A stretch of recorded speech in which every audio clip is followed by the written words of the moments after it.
ভোটবঙ্গে বারবার যে শব্দটা ঘুরে ফিরে এসেছে বিজেপি নেতারা যখন প্রচারে এসেছিলেন তা হলো ঘুসপেঠিয়া, অনুপ্রবেশ। এই অনুপ্রবেশ ইস্যুতে সীমান্ত সুরক্ষা অত্যন্ত গুরুত্বপূর্ণ একটা ফ্যাক্টর ছিল। অনুপ্রবেশ ইস্যুতে এবার অনুপ্রবেশ রুখতে কড়া ব্যবস্থাও নিয়েছে রাজ্য সরকার। আমরা দেখেছি এর আগে শুভেন্দু অধিকারী তিনি কঠোর নিরাপত্তার কথা ঘোষণা করেছিলেন, সীমান্ত সুরক্ষা নিশ্চিত করতে বিভিন্ন ব্যবস্থা নেওয়ার কথাও তিনি বলেছেন। আর এবার শুরু হয়ে গেল 3Dর কাজ, ডিটেক্ট, ডিলিট অ্যান্ড ডিপোর্ট। এই ডিটেক্ট, ডিলিট অ্যান্ড ডিপোর্ট এর আওতায় কারা আসছেন, কবে থেকে তা ইমপ্লিমেন্টেড হচ্ছে, আসুন জানবো আরো বিস্তারিত। নিউজরুম থেকে সহকর্মী কৌশিক দাশগুপ্ত রয়েছেন সঙ্গে। কৌশিক। হ্যাঁ দেখো রুমেলা, রাজ্য সরকার ইতিমধ্যে একটা নির্দেশিকা জারি করেছে। সেই নির্দেশিকাটা আমাদের হাতে রয়েছে নিউজ 18 বাংলায়। সেইখানে পরিষ্কার বলে দেওয়া হয়েছে এই যে অনুপ্রবেশকারী অর্থাৎ বেআইনিভাবে বাংলাদেশ থেকে যারা ভারতে ঢুকেছেন, বেআইনিভাবে মায়ানমার থেকে যারা ভারতে ঢুকেছেন সেই রোহিঙ্গাদের তাদের ধরা হয়েছে, তাদের এবার রাখা হবে হোল্ডিং সেন্টারে। প্রতিটা জেলায়, পশ্চিমবঙ্গের প্রতিটা জেলায় এরকম হোল্ডিং সেন্টার তৈরি করা হবে, সেখানে অনুপ্রবেশকারীদের রাখা হবে। এই সংক্রান্ত নির্দেশিকা জেলায় জেলায় জেলা শাসকদের কাছে পাঠিয়ে দেওয়া হয়েছে এবং এই হোল্ডিং সেন্টারে অনুপ্রবেশকারী যারা ধৃত তাদের যেমন রাখা হবে, প্লাস যাদের ইতিমধ্যেই সিদ্ধান্ত হয়ে গেছে যাদের বাংলাদেশে ফেরত পাঠিয়ে দেওয়া হবে, মায়ানমারে ফেরত পাঠিয়ে দেওয়া হবে, হয়তো আর কয়েকদিন বাকি, কয়েক মাস বাকি, তাদেরও রাখা হবে এই হোল্ডিং সেন্টারে। এটা কিন্তু তুমি যেরকম বলছিলে ডিটেক্ট, ডিলিট এবং ডিপোর্ট, এই কাজটা কিন্তু পুরো দমে শুরু হয়ে গেল। এবার শুরু হচ্ছে হোল্ডিং সেন্টার তৈরি হবে জেলায় জেলায় এবং সেখানেই অনুপ্রবেশকারীদের রাখা হবে। আমাদের রাজ্যের সমস্ত জেলায় এরকম হোল্ডিং সেন্টার তৈরি যাতে হয় সেই সংক্রান্ত নির্দেশিকা জেলায় জেলায় পাঠিয়ে দেওয়া হয়েছে। সঙ্গে থাকো, স্বরাষ্ট্রমন্ত্রী অমিত শাহ তিনি এই বিষয়ে কি বলেছেন? বিগত সরকার, তৃণমূল সরকার, তাদের কাছে বারবার বিএসএফ কে জমি দেওয়ার জন্য, সীমান্ত সুরক্ষার জন্য বারবার বলা হয়েছে, কিন্তু সেই সরকার তা আমল দেয়নি। 600 একর জমি, যে 600 একর জমি বিএসএফ কে হস্তান্তর করার কথা ছিল তা করা হয়নি এবং সেই কারণেই অনুপ্রবেশ হয়েছে, সে কারণেই সীমান্ত অসুরক্ষিত থেকেছে। কি বলেছেন স্বরাষ্ট্রমন্ত্রী অমিত শাহ, শুনুন একবার। 5 मई को भाजपा की सरकार बनने के बाद हम पूरे बंगाल और देश भर से घुसपैठियों को चुन चुन कर निकालने का काम करेंगे। ये ममता दीदी 600 एकड़ भूमि बीएसएफ को बाढ़ लगाने के लिए दे नहीं रही है। हमारी सरकार बनते ही 45 दिन में बाढ़ के लिए भूमि देने का काम भारतीय जनता पार्टी समाप्त कर देगी।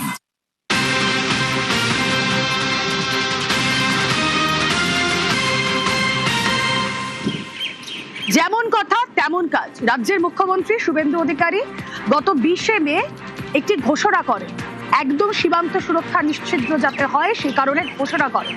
সেই ঘোষণায় কি ছিল, কি বলেছিলেন মুখ্যমন্ত্রী, শুনুন একবার।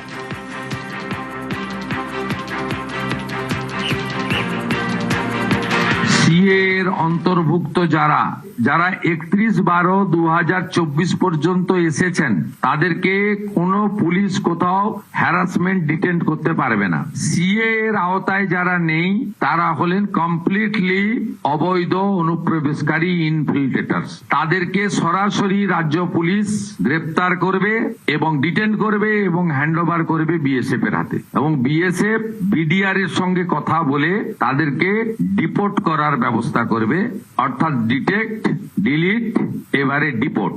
এই আইন আজ থেকে কার্যকর হলো। 2025 সালের 14ই মে স্বরাষ্ট্র মন্ত্রকের আন্ডার সেক্রেটারির পাঠানো একটা আইন সংক্রান্ত নোটিশ সেই সময় তৃণমূল সরকার কার্যকর করে। রাজ্যে পালা বদলের পর বর্তমান রাজ্য সরকার, বিজেপি সরকার, তারা উঠে পড়ে লেগেছে সীমান্ত সুরক্ষিত করতে এবং কোথাও কোনো জায়গায় যেন অনুপ্রবেশকারীরা না ঢুকতে পারে। যে কথা আমার সহকর্মী বলছিলেন কৌশিক দাশগুপ্ত কিছুক্ষণ আগেই, যে হোল্ডিং সেন্টার করা হবে, সেই হোল্ডিং সেন্টারে কারা থাকবেন, এই প্রসেসটা কিভাবে হবে, এই ডিটেক্ট, ডিলিট অ্যান্ড ডিপোর্ট আরো বিস্তারিত জানবো, রয়েছেন কৌশিক দাশগুপ্তের সঙ্গে। কৌশিক, দেখো, এই অনুপ্রবেশকারীটা এবারের ভোটে একটা মস্ত বড় ইস্যু ছিল। এই অনুপ্রবেশকারী ইস্যুতেই বারবার সরব হয়েছে বিজেপি, আর বারবার সরব হতে হয়েছে তৃণমূল কংগ্রেসকেও। তৃণমূল কংগ্রেস বারবারই এই প্রশ্ন তুলেছে এবং মানুষকে বোঝানোর চেষ্টা করেছে যে আমরা কি করব, অনুপ্রবেশকারীরা কিভাবে ঢুকছে। কারণ অনুপ্রবেশ হয় কোথা থেকে? বর্ডার থেকে। তো বর্ডারের সীমান্তে আমাদের সীমান্ত রক্ষার দায়িত্বে কারা? বিএসএফ। সেটা কার অধীনে? কেন্দ্রীয় স্বরাষ্ট্র মন্ত্রকের অধীনে। তো তারা যদি না পারে আমরা কি করব? এইভাবে তারা একটা ব্যাখ্যা দেওয়ার চেষ্টা করেছে। পাল্টা বিজেপি কি বলেছে? বিজেপি বলেছে হ্যাঁ, বর্ডারের দায়িত্বে বিএসএফ, এটা ঠিকই, কিন্তু বিএসএফকে যদি সেই দায়িত্বটা পালন করতে হয় তাহলে বিএসএফের কিছু পরিকাঠামো দরকার। সেখানে আরও বেশি নজরদারি যাতে চালাতে হয় সেই পরিকাঠামো দরকার।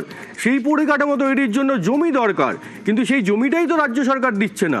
এবং রাজ্য সরকার দিচ্ছে না একটাই কারণে, কারণ এখানে একটা রাজনৈতিক উদ্দেশ্য রয়েছে। বাংলাদেশ থেকে যারা আসছেন তাদের ব্যবহার করা করছে এখানকার শাসক দল, মানে তৎকালীন শাসক দল তৃণমূল। এবং এই যে দুরকম ব্যাখ্যা ছিল তৃণমূল এবং বিজেপির, তাতে দেখা গেল বিজেপির বিপুল ভোটে জয়। এবং অনেকেই মনে করছেন বিজেপির তৃণমূলের যে ব্যাখ্যা সেটা অনেকেই মেনে নেননি, বরং সবাই রাজ্যের সীমান্ত যাতে আরও সুরক্ষিত হয়, আরও নিশ্চিত হয়, সাতদিকেই রায় দিয়েছেন। এবং তারপরে কি দেখা গেল?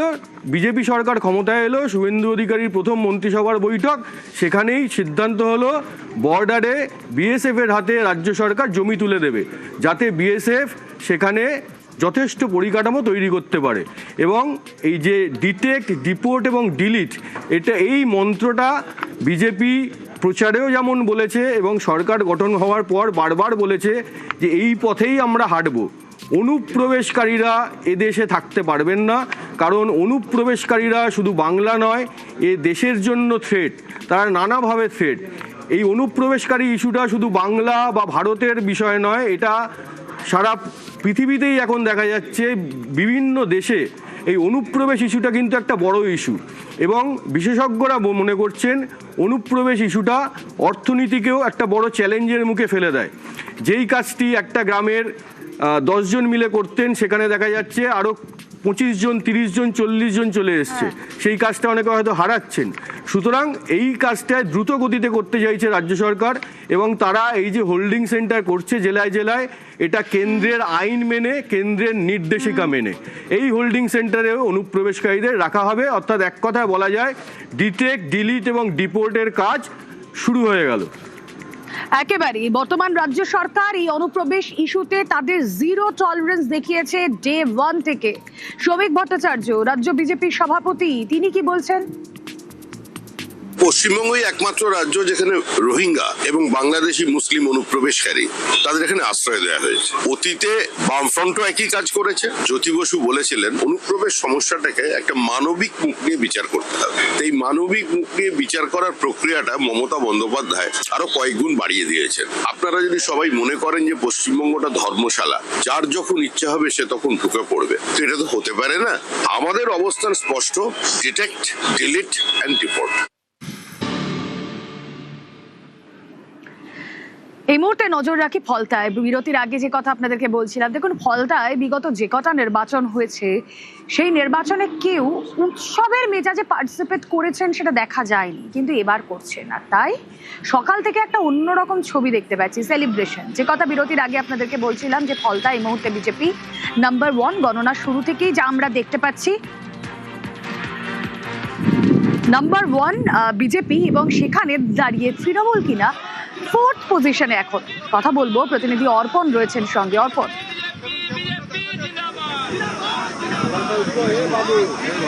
একদমই, দেখো তোমাকে নবম রাউন্ডের ফল জানাচ্ছি, যেখানে বিজেপি এখনো পর্যন্ত 57,318টি ভোট পেয়েছে এবং 34,223 ভোটে তিনি লিড করছেন, এবং চতুর্থ স্থানে রয়েছে এখানে তৃণমূল কংগ্রেস। যেখানে ফলতা মডেল বা ডায়মন্ড হারবার মডেল বলা হতো, সেই জায়গায় তৃণমূল কংগ্রেস এখন রয়েছে চতুর্থ স্থানে।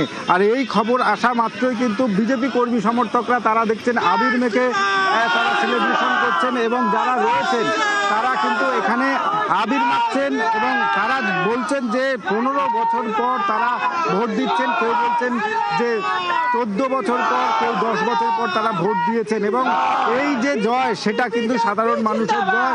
যারা কার্যকর্তা আছে তাদের সঙ্গে কথা বলবো। এই জয় আপনাদের কাছে কেমন জয়? এই জয়টা কিভাবে? এই যে জয়, এটা অন্যায়ের বিরুদ্ধে ন্যায়ের জয়। এই যে জয় ফলতার আপামার জনসাধারণের জয়।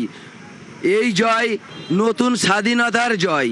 এই জয় সন্ত্রাসের বিরুদ্ধে ন্যায়ের জয়। এই জয় দেবাংশু পান্ডার জয়। এই জয় ভারতীয় জনতা পার্টির জয়। কতদিন আপনারা ভোট দিতে পারেন?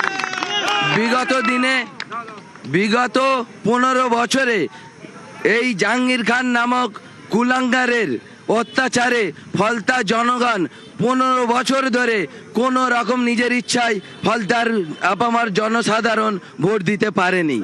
তাই আজ ভারতীয় জনতা পার্টির মাননীয় মুখ্যমন্ত্রী শুভেন্দু অধিকারীর অতি পরিশ্রমের ফল আমরা আজ ভোগ করছি। সেই ফলের বিনিময়ে আজ আমরা বাংলা থেকে সন্ত্রাস মুক্ত করতে পেরেছি এবং জাহাঙ্গীর খানের মতো ক্রিমিনালকে সন্ন্যাসে পাঠিয়ে দিয়েছি এবং ফলতার জনসাধারণ আজ শান্তির উল্লাস, আনন্দের উল্লাসে মেতে উঠে আজ ফলতায় ভোট দিয়েছে এবং সেখানে ভোটও হয়েছে, উৎসবের আমেজেই সেখানে কাউন্টিংও চলছে। বিজেপি প্রার্থী তিনি নিজেও ভীষণ কনফিডেন্ট। দেবাশিস পণ্ডা বলছেন 1 লক্ষের মার্জিন তো হবেই হবে। কড়া নজরদারিতে কাউন্টিং হবে।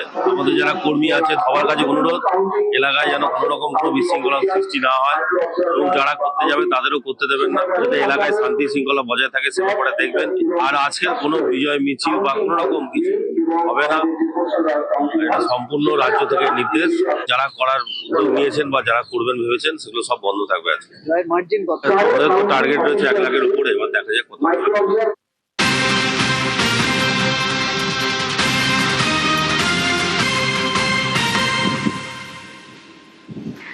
পুষ্পা ঝুঁকেগা নেই বলেছিল। ফলতার পুষ্পা শুধু ঝুঁকলেনই না, ফলতার পুষ্পা জাস্ট গায়েব, কোথাও নেই। ফলতার পুষ্পা ফুস। আর সেই ফলতার পুষ্পা কোথায়?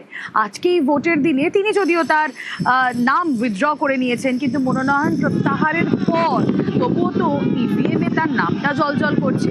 কিন্তু সেখানে গিয়ে কেই বা ভোট দিচ্ছেন? এখনো 4 নম্বরে পড়ে রয়েছেন ফলতার পুষ্পা। বারবার পুষ্পা বলছে ঠিকই, আসল নামটাই হয়তো অনেকে ভুলে যাবেন এরপর। জাহাঙ্গীর খান। সেই জাহাঙ্গীর খানের কি দাপট ছিল এতদিন, সেখানে কেউ ভোট দিতে পারতো না। এই উৎসবের মেজাজ যা দেখছেন এখন, সেই উৎসবের মেজাজ এতদিন ছিলই না। প্রচারের শেষ দিনেও তাকে কোথাও দেখতে পাওয়া যাচ্ছে না। অর্পণ রয়েছেন সঙ্গে। অর্পণ, ভোটের দিনগুলো ইউজুয়ালি কি করতে নেই পুষ্পা? আজ তো তার কোথাও দেখা নেই।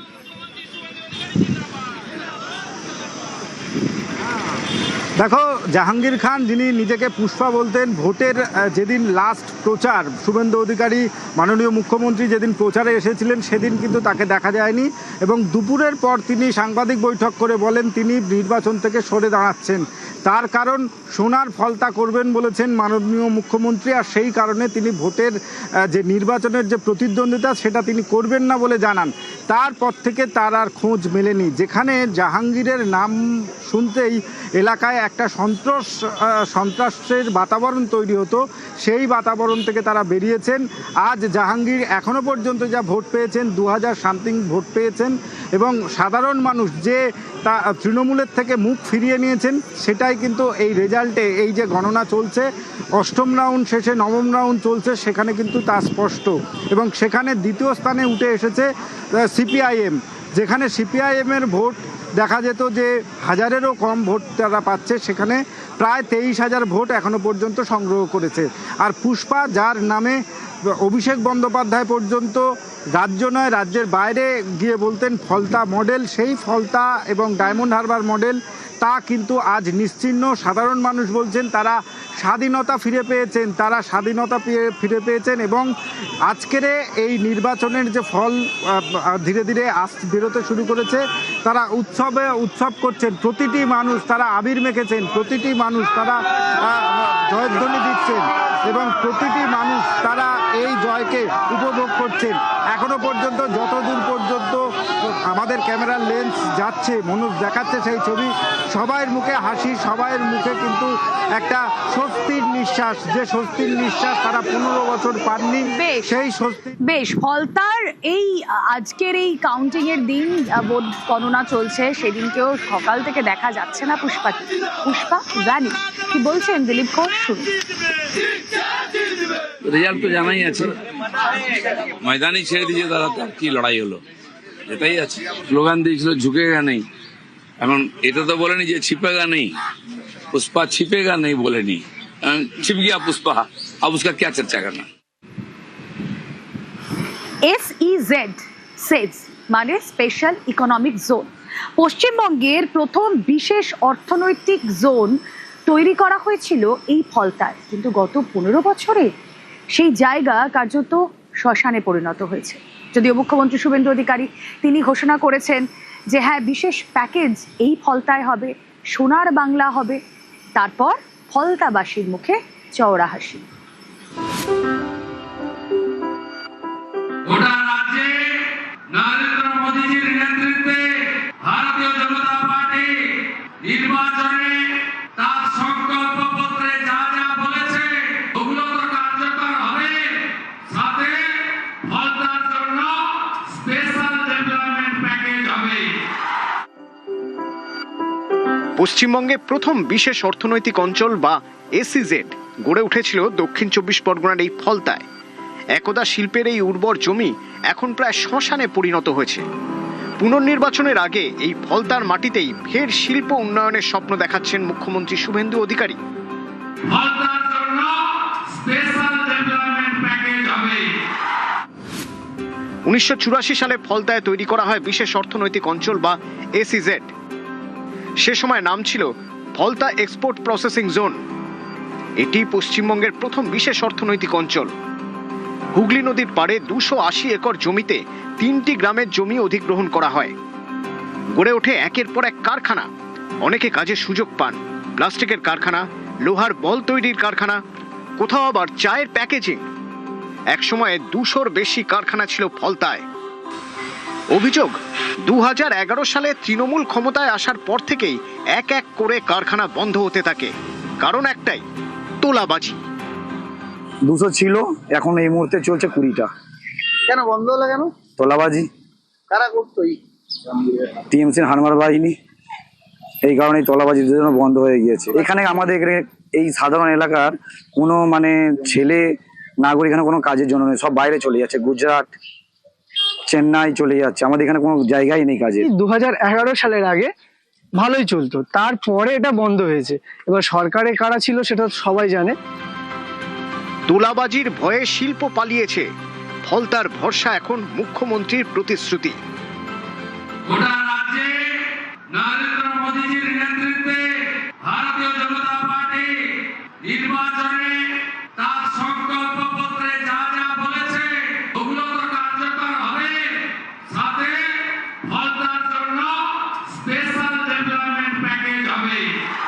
না এসেছে এখানে শিল্প, না হয়েছে কোনো উন্নয়ন, শুধু হয়েছে তোলাবাজি। তোলাবাজি ছাড়া এখানে কিছুই নেই। যদি ফলতায় শিল্পাঞ্চল হয় তাহলে সাধারণ মানুষ খেতে পাবে, মুখ্যমন্ত্রী বলেছেন তো। মানুষের হ্যাঁ স্পেশাল প্যাকেজ যদি দেয় তাহলে ফলতার উন্নয়ন হবে, ফলতার সব ভালো মানুষ ভালো থাকবে। নিউজ 18 বাংলা।